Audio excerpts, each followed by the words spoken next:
It's an absolute pleasure to be here with the wonderful Rob Rolfe. Hello. How you doing, Rob? I'm excellent. How Fantastic. Of Enter Shikari. Hi, everyone. Yeah, it's great to be. Thanks for having us. We're in New Century Hall in Manchester, which is a beautiful venue. A new one on me, but not a new one on you. No, well, this is the third time we've played it in 3 months. But before that, we'd never been here before. Yeah, so it's beautiful. It really is. Yeah. As you said, it's got like kind of a 60s, it's a retro 60s vibe to it. Yeah, it's cool. Lots of nice sort of wood paneling around it, and good floor space. It's a good size room. It's good shape.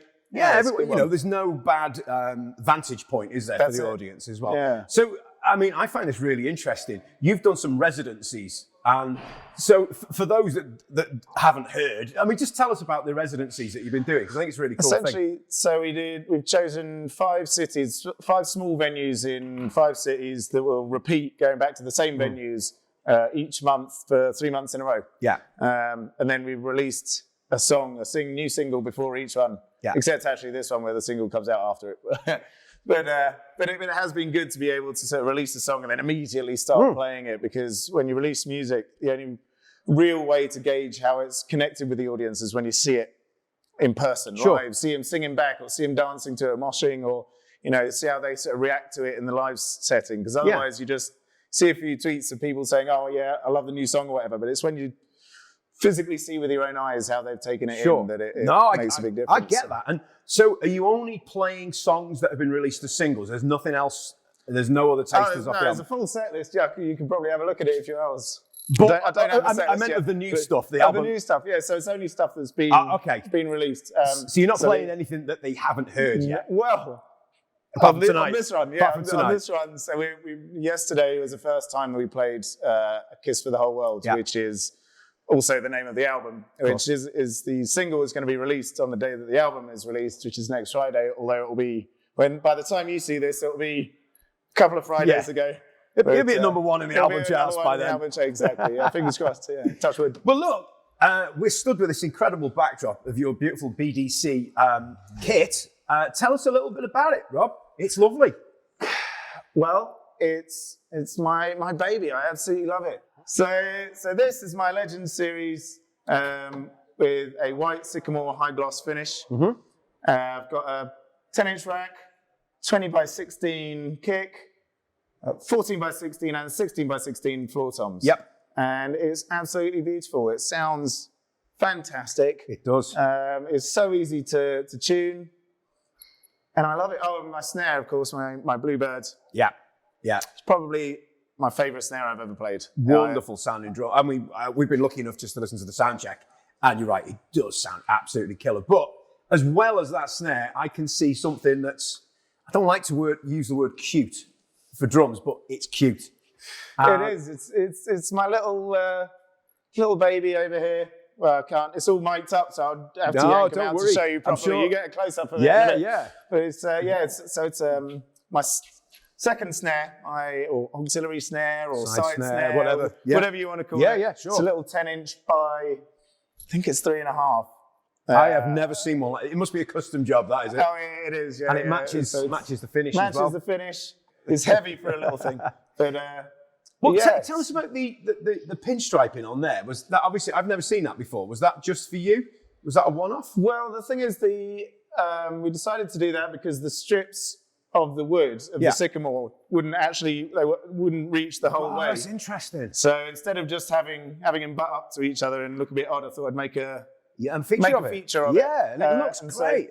Yeah, I do love the pinstripe. Just adds a nice little. Well, that's kind of what one of the many things I love about BDC is the little attention to detail. Little touches, just like having my name on it. That's always nice, and just like even things like the rivets on the inside of the drum that no one would ever see other than you. Just the little. I can see you using clear heads, so you can actually see inside the drums, which is quite nice. Yeah, and you can actually see that I've got triggers set up on all of them. So the kick and snare have inside triggers that run through my SPDSX, which gives me different samples for different songs depending on what we're playing. Sure.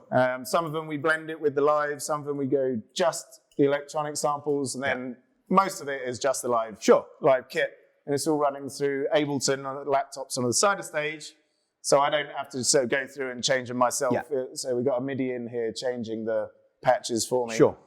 But I've also got them on each of the toms, and they don't run through this. They are just going to a gate on the side. Oh, right, okay. So they've got really fantastic sensitivity and open and close a gate to keep the spill down and keep it all sounding nice and crisp and clean and clear. And it does. And you know, obviously with a band whose styles vary so much, I guess you need the triggers for that. Because, you know, rather than having 5 drum kits that you're going to swap about. Well, that's it, exactly. And it works so well. I mean, you as a band, I've heard a lot of sound checks, but you put a lot of effort in the sound check, and it's nice to hear the different sounds and tones that you get from the drums.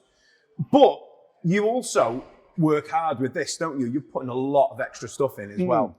Yeah, it just gives a lot more sort of variety and flavour, especially because a lot of our music is quite heavily dance influenced. So if you want like a big fat kick and snare, you know, like a drum and bass kick and snare or a big house kick drum just coming in. One thing that I love about these particular triggers sitting on the inside, especially on the snare, I don't actually have it touching the skin. It's set just below the skin. So that's unusual. It still gives full resonancy of the top skin.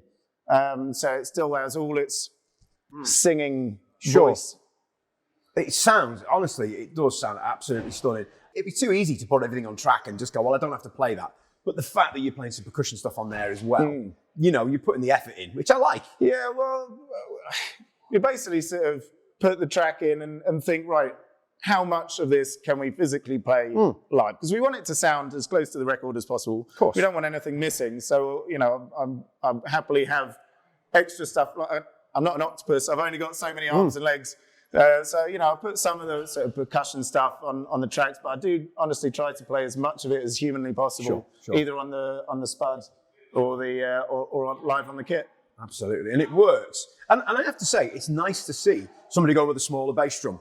And I guess with the triggers, it doesn't really, you get that depth of sound anyway that you want. It still sounds huge. It doesn't sound as small a kick drum as it is. You still get so much low end from it, and so much punch. It's so tight, and you've got tons of attack, but tons of warmth and sub to it. It just sounds great. It's beautiful. It really is. I mean, can we talk about head choices as well? Because, you know, I'm always interested, and I know the geeks out there are interested as well. So it's always nice to see what's going on. Well, kick drum, I've got the EMAD on the batter head. Keeps it nice and tight and controls the overtones and the wobbiness of it. Snare drum, I've got my, so I'm Evans, all Evans. I've got my HD dry, which is just works for me. I do go through them a bit more than I would a thicker or heavier snare head, but I like the sort of the bright life that it gives the sound of the snare. And then I've got clear skins on the toms with my EC2s. They last a good tour, and they just sound fantastic. They're really easy to tune.